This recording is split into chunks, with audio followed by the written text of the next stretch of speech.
सभी को नमस्कार।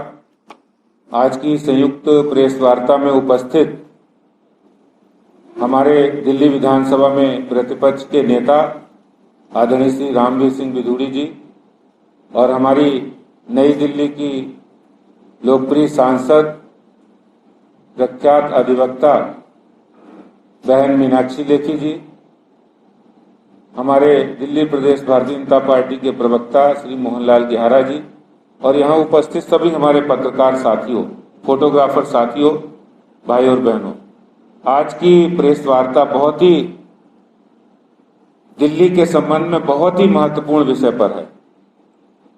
कहते हैं कि बड़ा होकर जो बड़ा होता है, बड़ा होकर जो बड़े जैसी रिस्पॉन्सिबिलिटी निभाता है, उसी को हम बड़ा कहते हैं। कुछ लोग ऐसे होते हैं जिन्हें पद तो बड़ा मिल जाता है, लेकिन वो अपनी रिस्पॉन्सिबिलिटी बड़ी नहीं करते। वो हमेशा छोटे को दबाते रहते हैं और उनके कामों में बाधा डालते रहते हैं। एक कहते हैं कि जब तलवार और सुई, जहां सुई काम आती है वहां तलवार भी नहीं काम आता। हाँ, हम बात कर रहे हैं वास्तव में आज दिल्ली सरकार द्वारा एमसीडी के को पंगु बनाना, उनको राजनीतिक विद्वेष की भावना से उनको काम नहीं करने देना और उनके कामों को में बीच में अड़ंगा लगाना, ये सब दिल्ली सरकार ने पिछले 6 वर्षों में किया है। जबकि दिल्ली नगर निगम की अगर हम बात करें तो जब सुबह होती है, जब लोग घर से बाहर भी नहीं निकलते, सोकर भी नहीं उठते हैं, तो दिल्ली नगर निगम सड़कों पर सफाई कर्मी हमारे तैनात होते हैं, निगम के सफाई कर्मी तैनात होते हैं। प्राइमरी एजुकेशन से लेकर प्राइमरी हेल्थ हो, डेंगू, चिकनगुनिया, मलेरिया को दिल्ली से भगाने का काम हो, वो भी दिल्ली नगर निगम के कर्मी करते हैं। छोटे प्राइमरी एजुकेशन की बात करें तो पढ़ाई का काम, एजुकेशन का काम वो दिल्ली नगर निगम करता है। पार्कों के रख रखाव की बात हो, पार्कों में हरियाली बनी रहे, इसके लिए दिल्ली नगर निगम के कर्मी काम करते हैं। प्राइमरी हेल्थ, जो कॉलोनी के अंदर डिस्पेंसरी है, कॉलोनी के अंदर जो प्राइमरी हेल्थ सेंटर से लेकर दिल्ली नगर निगम दिल्ली के अंदर 10 बड़े हॉस्पिटल भी चलाता है और ये सब जिम्मेदारी दिल्ली के जनता के लिए होती है। ये सब काम निगम करता है। एक और दिल्ली के मुख्यमंत्री साहब हमेशा दिल्ली के बारे में ये कहते हैं कि हमें मिलकर काम करना है, हम लोगों को एक टीम के रूप में काम करना है। और एक तरफ कहते हैं कि दिल्ली को हमें सिंगापुर बनाना है, कभी वो कहते हैं दिल्ली को लंदन बनाना है, कभी दिल्ली को पेरिस बनाने की बात करते हैं। और जो बिल्कुल ग्रास रूट पर काम करने वाला निगम है, उस निगम की व्यवस्थाओं को खुद दिल्ली सरकार पंगु बनाए, तो इससे ज्यादा कोई बेईमानी नहीं हो सकती है, इससे ज्यादा कोई अपराध नहीं हो सकता है, इससे ज्यादा कोई अमानवीयता नहीं हो सकती है। मुझे ध्यान है कि जिस समय दिल्ली में डेंगू चिकनगुनिया का कहर था, उस समय डीवीसी वर्कर, निगम के कर्मी, निगम की पूरी व्यवस्थाएं उसको दुरुस्त करने में लगी और डेंगू चिकनगुनिया पर दिल्ली में रोक लगाई। लेकिन जब प्रचार की बात आई, श्रेय लेने की बात आई, तो मुख्यमंत्री साहब अपने घर में गमले में पानी बदलकर इश्तहारों में डेंगू चिकनगुनिया से विजय प्राप्त करने का वो खुद श्रेय लेते रहे। तो ये सब बातें मैं आज इसलिए कह रहा हूं कि इस कोरोना महामारी के समय एमसीडी को स्ट्रेंथन करके उसको मजबूत बना के दिल्ली की व्यवस्थाओं को और भी बेहतर किया जा सकता था। जिस समय 2015 में इनकी सरकार बनी, दिल्ली नगर निगम के 6 बड़े फंड्स में इन्होंने बिल्कुल कटौती कर दी। सफाई कर्मियों को सैलरी देने का और साथ ही साथ दिल्ली के जितनी छोटी नालियां हैं, बरसाती नाले हैं जो कॉलोनी के अंदर हैं, जिसके अंदर बारिश से कॉलोनी में बाढ़ की स्थिति आ जाती है, ऐसी सब नालियों की साफ सफाई का एक फंड होता था एक्सेल 3D8, उस फंड को इन्होंने जीरो किया। कम्युनिटी सेंटर के रीडेवलपमेंट, उनके मेंटेनेंस के लिए दिल्ली सरकार का एक हेड था, उसको जीरो कर दिया। पार्कों के रख रखाव और पार्कों में डेवलपमेंट का एक फंड था, उसको भी दिल्ली सरकार ने जीरो कर दिया। यहां तक कि गांव के विकास के लिए भी दिल्ली के 360 गांव हैं, उनके विकास के लिए दिल्ली सरकार का एमसीडी की ओर से एक फंड दिया जाता था, उस फंड को भी इन्होंने जीरो किया।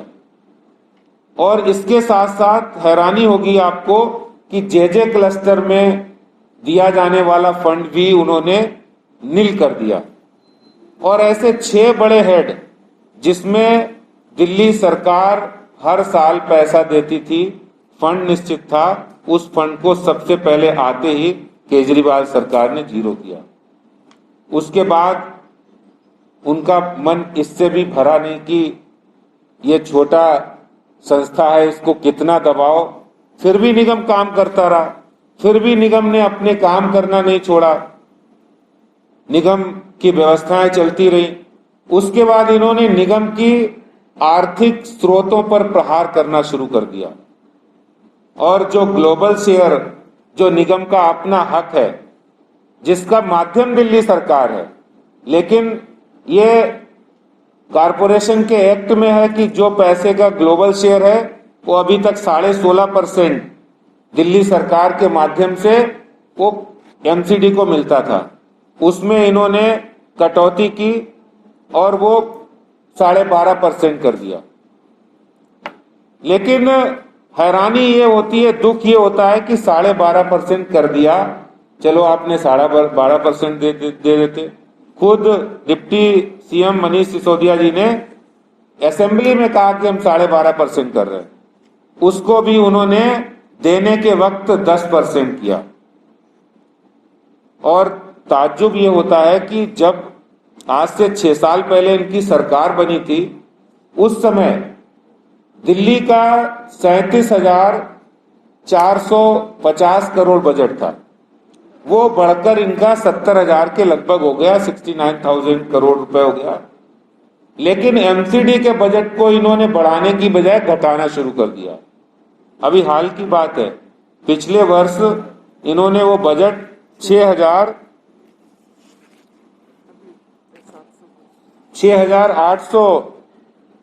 करोड़ से घटाकर 6,828 करोड़ से घटाकर 6,172 करोड़ कर दिया। यानी 656 करोड़ रुपया इस कोरोना पैंडेमिक में भी कम कर दिया, जबकि कोरोना पैंडेमिक में और पैसे की जरूरत थी। निगम लगातार अपने अस्पतालों को स्ट्रेंथन कर रहा था, जरूरत थी लोगों की, रिस्पॉन्सिबिलिटी निभाने का जुनून है।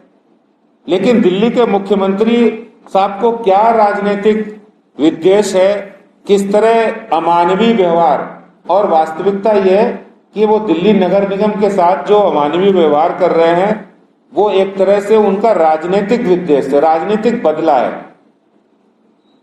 ये राजनीतिक बदले की भावना आप भारतीय जनता पार्टी से करो, कोई दिक्कत नहीं, क्योंकि हम राजनीतिक पार्टी, हम लड़ाई भी लड़ेंगे और बात भी कहेंगे। लेकिन आप निगम को अगर आप पंगु बना रहे हैं तो इसका सीधा अर्थ है कि आप दिल्ली की जनता के साथ धोखा दे रहे हैं, दिल्ली की जनता के साथ अमानवीय व्यवहार कर रहे हैं, और ये दिल्ली सरकार लगातार कर रही है। मैं आज एक दिल्ली के मुख्यमंत्री साहब से प्रश्न पूछना चाहता हूं कि आप राजनीतिक द्वेष के कारण नगर निगम को आर्थिक रूप से अपंग क्यों बनाना चाहते हो? आखिर इसमें आपका क्या उद्देश्य है? क्या निगम कर्मी जो काम करते हैं, सुबह उठकर झाड़ू लगाते हैं, उनको तनख्वाह मिलने का हक नहीं है? क्या पार्कों में काम करने वाले माली हैं, उनको तनख्वाह मिलने का हक नहीं है? क्या डीबीसी वर्कर जो डेंगू चिकनगुनिया को भगाने का काम करते हैं, घर घर जाकर लार्वा चेकिंग करते हैं, क्या उनको तनख्वाह समय पर मिलने का हक नहीं है?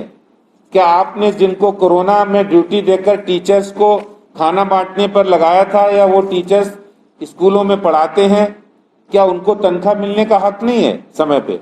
क्या डॉक्टर्स, पैरामेडिकल स्टाफ, ये निगम के जो कर्मी हैं, जो जनता की सेवा में लगे हैं, क्या उनको समय पर वेतन मिलने का हक नहीं है? अगर वो दिल्ली सरकार फंड में कटौती करती है तो इसका सीधा असर निगम कर्मियों की सैलरी पर पड़ता है और दिल्ली के डेवलपमेंट पर पड़ता है। ये दिल्ली सरकार की जो इंटेंशन है, जो राजनीतिक विद्वेष की भावना है, वो साफ उजागर होती है। और इसी भावना के साथ उन्होंने इस कोरोना पैंडेमिक में जिस तरह से कोरोना योद्धाओं के साथ व्यवहार किया, कि आप एमसीडी के कोरोना योद्धाओं को ड्यूटी तो देते हैं कि आप कोरोना पैंडेमिक में सफाई कर्मी, जहां लोग डर रहे थे, लोग निकल नहीं रहे थे, वो सुबह सुबह आके ड्यूटी करते थे। जो हेल्थ वर्कर हैं, वो जो कोरोना से प्रभावित परिवारों के सैनिटाइजेशन का काम, उनको देख रेख करने का काम, ये सारा काम उन्होंने प्रशासन में अपने साथ लिया। निगम के कर्मियों को उन्होंने हेल्थ वर्कर को लिया, डीबीसी वर्कर को लिया, सफाई कर्मियों को लिया, टीचर्स को लिया, डॉक्टर्स को लिया। लेकिन अगर कोरोना के कारण उनमें से किसी योद्धा की मृत्यु होती है, वो शहीद होते हैं, तो साफ उसमें भेदभाव कर रहे हैं। दिल्ली सरकार, दिल्ली के मुख्यमंत्री, ये बताइए, आपकी नजर में कोरोना योद्धा में भी फर्क है कि ये निगम का कर्मी है, ये दिल्ली सरकार का कर्मी है? हम वो बात तो करेंगे ही कि आप किस आधार पे कर रहे हैं, लेकिन निगम के लगभग 103 से अधिक, 100 से अधिक हमारे कर्मचारी, निगम कर्मी जो शहीद हो गए। 111 निगम कर्मी शहीद हुए, जिसमें उत्तरी दिल्ली नगर निगम के 57, दक्षिणी दिल्ली नगर निगम के 38 और पूर्वी दिल्ली नगर निगम के 16। और इसमें सारे पैरामेडिकल स्टाफ था, डॉक्टर्स थे, शिक्षक, सफाई कर्मी और विभाग के निगम कर्मचारी थे। लेकिन ये बहुत दुखद है कि केजरीवाल सरकार इन्हें कोविड वॉरियर मानने से इनकार किया है, और उन्हें जो आपने 1 करोड़ रुपए कोरोना वॉरियर्स को सम्मान राशि देने की बात कही थी, ये निगम कर्मियों को आप क्यों नहीं दे रहे? मेरा दूसरा सवाल है कि नगर निगमों के कोरोना योद्धाओं की मृत्यु पर आप भेदभाव क्यों कर रहे हैं? क्यों भेदभाव कर रही है केजरीवाल सरकार? आपको जवाब देना पड़ेगा। आपका बहुत बहुत धन्यवाद। धन्यवाद जी। आज पूरी दिल्ली देख रही है कि किस तरह से आप नगर निगमों के कर्मचारियों, सफाई कर्मचारियों के हक के लिए लगातार लड़ाई लड़ रहे हैं। मैं अब हमारे नेता प्रतिपक्ष आदरणीय राजीव सिंह दूरी जी, इनका एक लंबा अनुभव है विधानसभा में और एक अपना ही अंदाज है कहने का, तो उनसे आग्रह करूंगा उनको आराम से कर, ऐसे चल जाएगा। नहीं,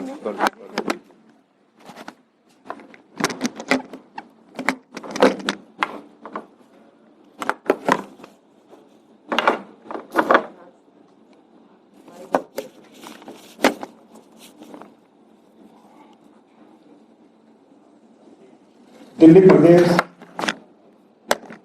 भारतीय जनता पार्टी के सम्मानित अध्यक्ष आदरणीय श्री आदेश गुप्ता जी, हमारी बहुत ही लोकप्रिय सांसद और पार्टी की राष्ट्रीय प्रवक्ता आदरणीय बहन लेखी जी,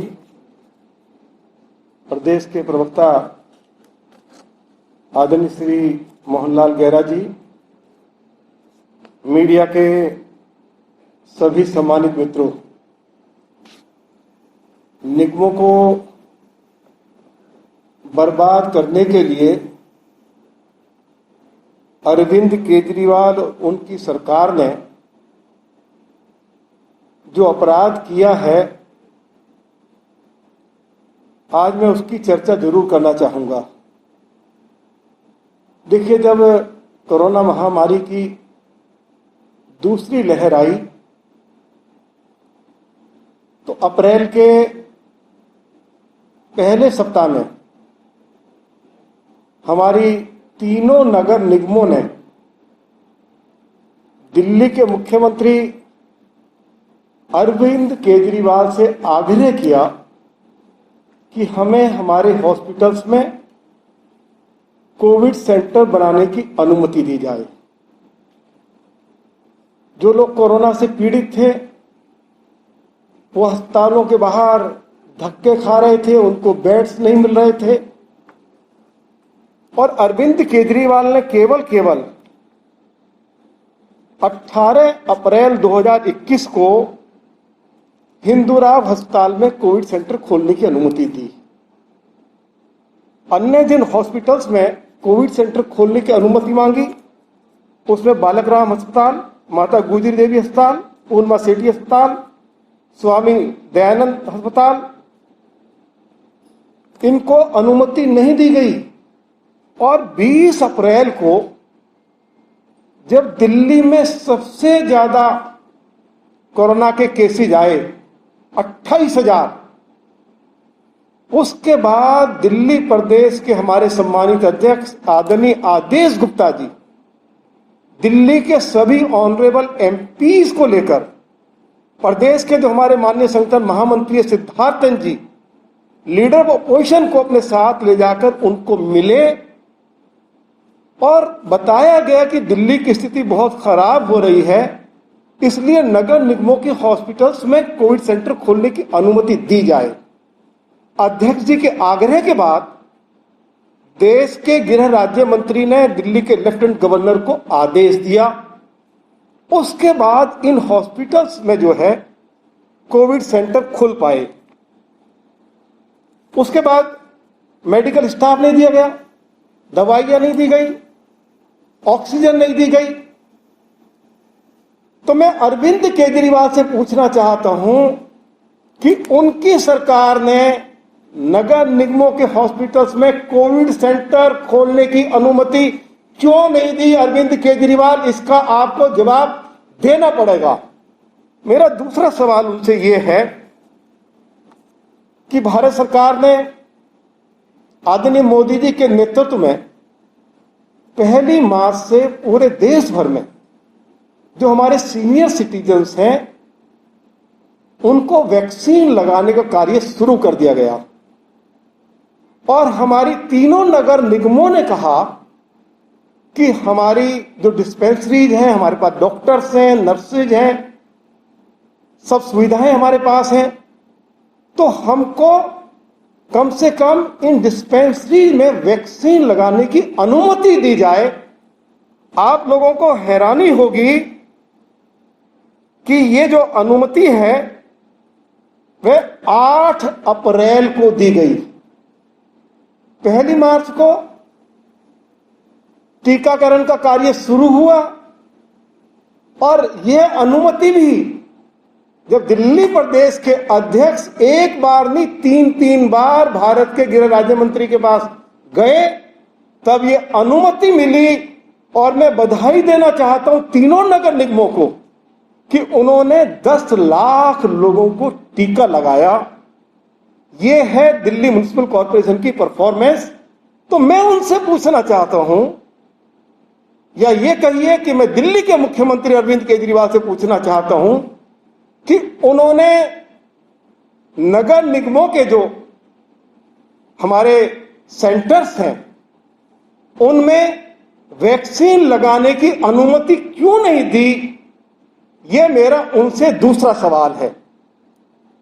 तीसरी बात यह है कि कोर्ट के आदेश के बाद, दिल्ली हाई कोर्ट के आदेश के बाद अरविंद केजरीवाल ने 5वें वित्त आयोग की रिपोर्ट लागू नहीं की है, कोर्ट के आदेश का उल्लंघन किया है और 5वें वित्त आयोग ने जो सिफारिश की थी, दिल्ली सरकार के पास जो कुल टैक्सेस का जो पैसा आता है, उसमें से इन तीनों नगर निगमों का 17% शेयर था, हिस्सा था, वह नहीं दिया गया। इसके साथ साथ अब तो छठा वित्त आयोग के तो अभी इन्होंने गठन ही नहीं किया गया है, और जो पांचवें वित्त आयोग ने 171 जो सिफारिशें की थी, उनमें से केवल 88 सिफारिशों को ही दिल्ली सरकार ने मंजूर किया।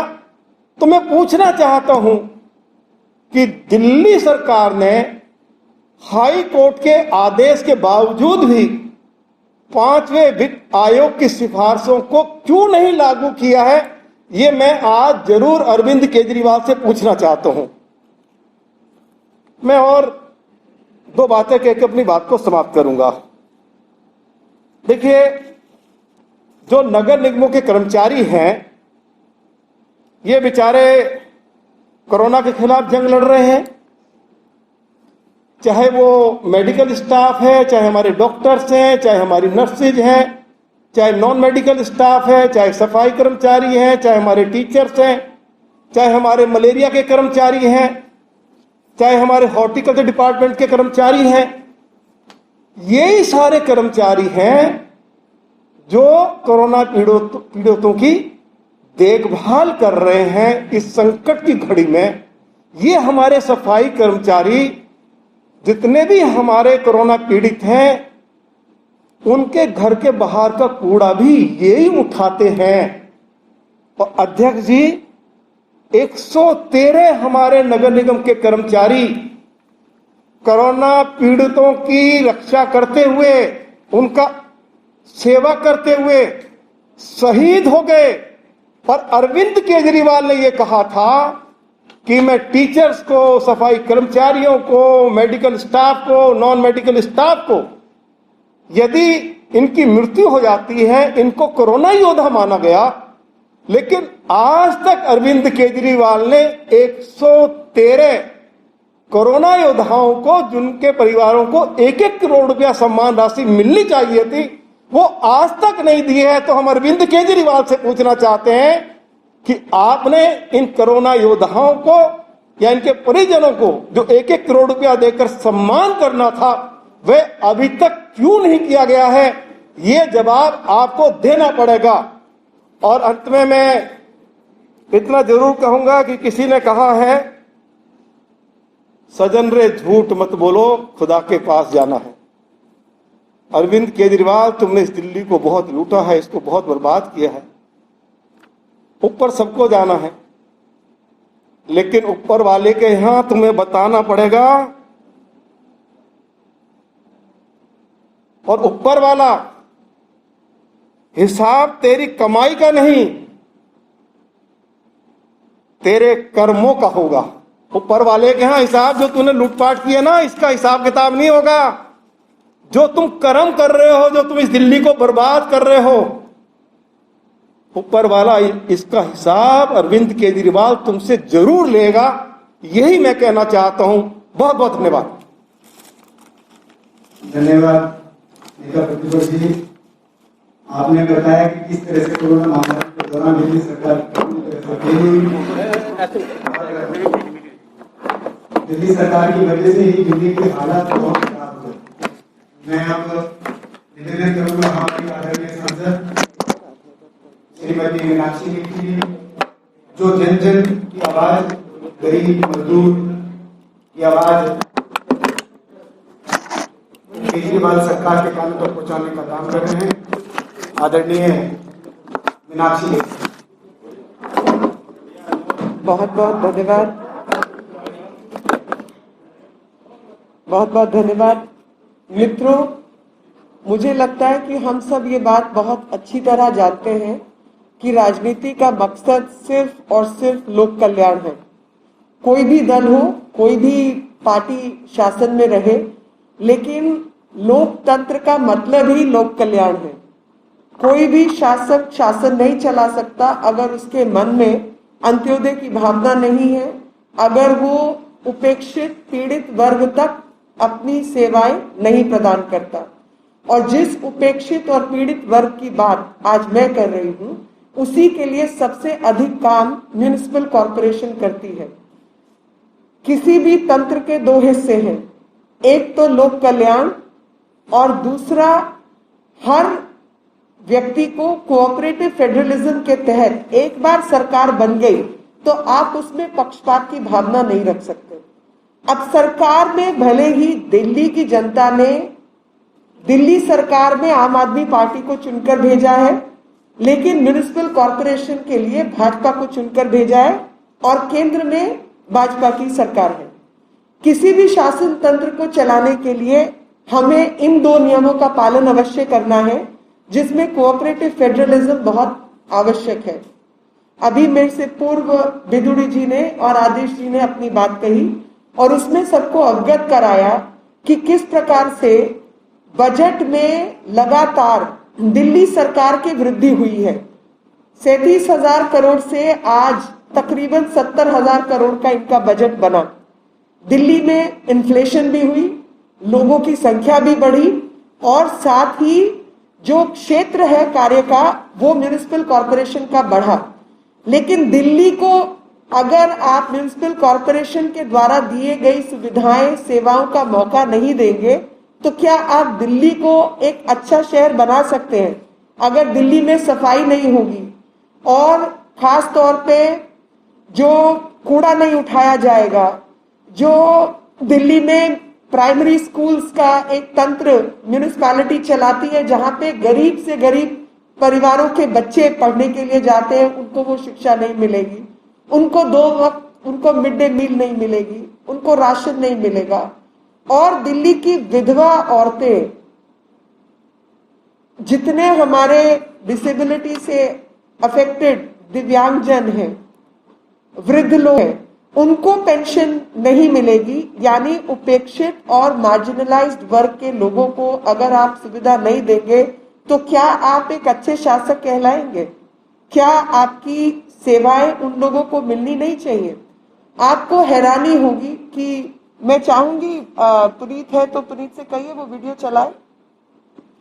आप ये वीडियो देखिए कि विधवा औरतें हैं जिनको पेंशन नहीं मिल रही, बुजुर्ग लोग हैं जिनको पेंशन नहीं मिल रही, ऐसे दिव्यांगजन हैं जिनको पेंशन नहीं मिल रही।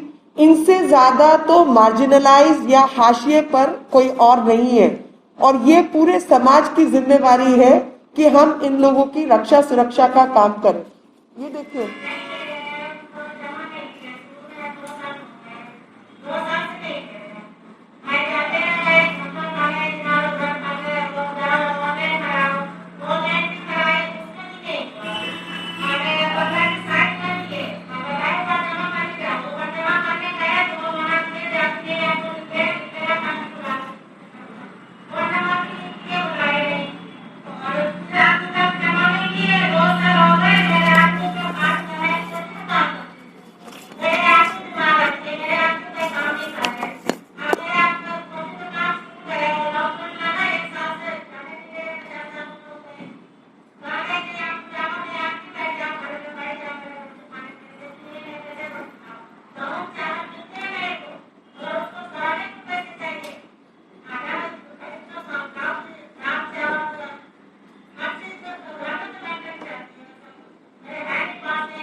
किसी भी शासन की प्रथम जिम्मेवारी जो है वो कल्याणकारी योजनाएं होती हैं।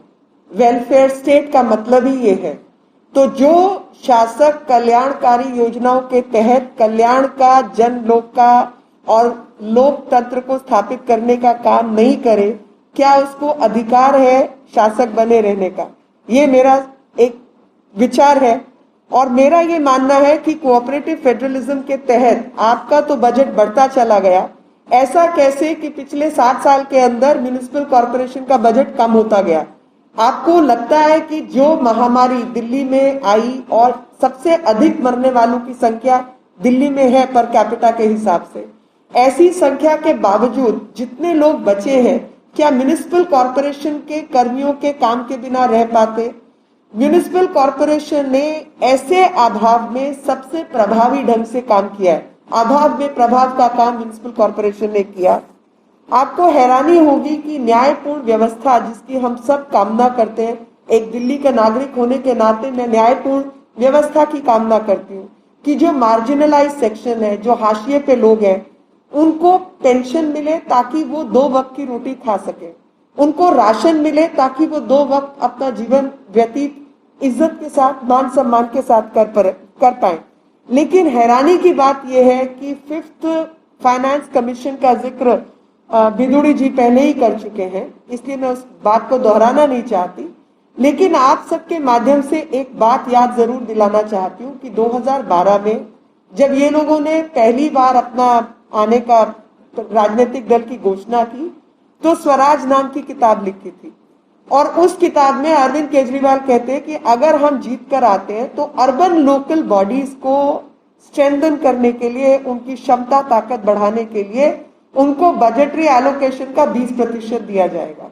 ये लिखित शब्द है, जबानी तौर पर 50,000 बार इसको दोहराया गया होगा, लेकिन जो सच्चाई है वो सच्चाई ये है कि द्वेषपूर्ण व्यवहार के साथ म्युनिसिपैलिटीज को ट्रीट किया जा रहा है। और वो द्वेषपूर्ण व्यवहार यहाँ पर साफ जाहिर होता है कि गरीब से गरीब तबका, जिन लोगों ने आपको भी वोट दिया, हमें भी वोट दिया, हम भी जीत कर आए और आप भी जीत कर आए, उनके साथ आप अन्याय कर रहे हैं। जब आप म्युनिसिपल कॉर्पोरेशन के साथ अन्याय करते हैं, जब आप म्युनिसिपैलिटी के हाथ बांधते हैं, तो 2 लाख पूर्व में जो म्युनिसिपल कॉर्पोरेशन के कर्मी रहे हैं, जिन्होंने जी जान लगा के पूर्व में दिल्ली की सेवा की है, आज वो रिटायर हो गए तो उनके पास देने के लिए पेंशन नहीं है, क्योंकि आपने अव्यवस्था पैदा की। और ये एक लंबी अव्यवस्था है जिसमें पूर्व में शीला दीक्षित जिम्मेवार रही और बाद में आपने उसी काम को आगे बढ़ाने का काम किया। और आज उसी अव्यवस्था के चलते हुए दिव्यांगजन, विधवा महिलाएं, सीनियर सिटीजन, जो बुजुर्ग लोग हैं, उन सबको पेंशन भी आप नहीं दे रहे हैं, तनख्वाहें नहीं दे रहे, पेंशन नहीं दे रहे।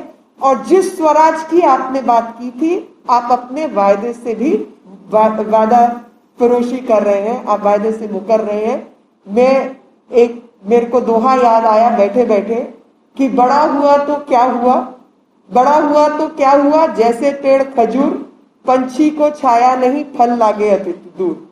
तो ये मुख्यमंत्री जरूर है, लेकिन खजूर के पेड़ के माफिक बड़े हैं, क्योंकि इनके साए में तो दिल्ली की विधवाओं को, दिल्ली के दिव्यांगों को और दिल्ली के बुजुर्गों को कोई लाभ नहीं है।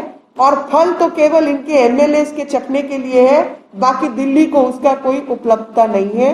इन्हीं शब्दों के साथ आपका आभार, धन्यवाद। और मेरा प्रश्न जो है वो ये है कि दिल्ली की विधवा महिलाओं के शक्ल, चेहरे आपको सोने देते हैं? दिव्यांगों के चेहरे देखकर आप सो पाते हैं? और जितने बुजुर्ग हैं जो बेचारों के आगे पीछे कोई है नहीं, और बच्चों की भी आज कोरोना काल में कमाई बंद हुई पड़ी है, क्या उनको जब 2 वक्त की रोटी नहीं मिलती आपको चैन की नींद आती है? और सिर्फ इसलिए कि सांसद ने फॉर्म पे हस्ताक्षर किए तो आपके एमएलए सांसद से बड़े हो गए, जिसके क्षेत्र के अंदर 10 एमएलए का क्षेत्र आता है, कि आप उस फॉर्म को एक्सेप्ट नहीं करेंगे? एक कोऑपरेटिव फेडरलिज्म के तहत व्यवस्था है, उस व्यवस्थाओं को अव्यवस्थ करने का काम आप लोग कर रहे हैं। और बिल्कुल खजूर के पेड़ की तरह आपको दिल्ली की जनता याद करेगी कि दिल्ली को बर्बाद करने वाला एक मुख्यमंत्री दिल्ली में आया था, जिसको हमने ही जिताया था, एक बार नहीं कई बार, और उसका फल दिल्ली की जनता भी भुगत रही है। आपने दिल्ली के अंदर जो हमारी विधवा बहनें हैं, हमारे वृद्ध हैं और जो दिव्यांग हैं, उनकी पेंशन मिले, उसकी आवाज उठाई अध्यक्ष जी के नेतृत्व में। मैं अब एक बार हमारे जो जितने पत्रकार बंधु हैं वो अपना प्रश्न निकाल करें। मैं एक छोटी सी बात जरूर कहूंगा आपके विषय में। सामने जो हमारे पत्रकार साथियों, ये जो अध्यक्ष जी के नेतृत्व में दिल्ली भाजपा जन जन तक आवाज पहुंचाने का काम कर रही है, ये आपके भरोसे ही और आपकी मदद से ही पूरी हो रही है।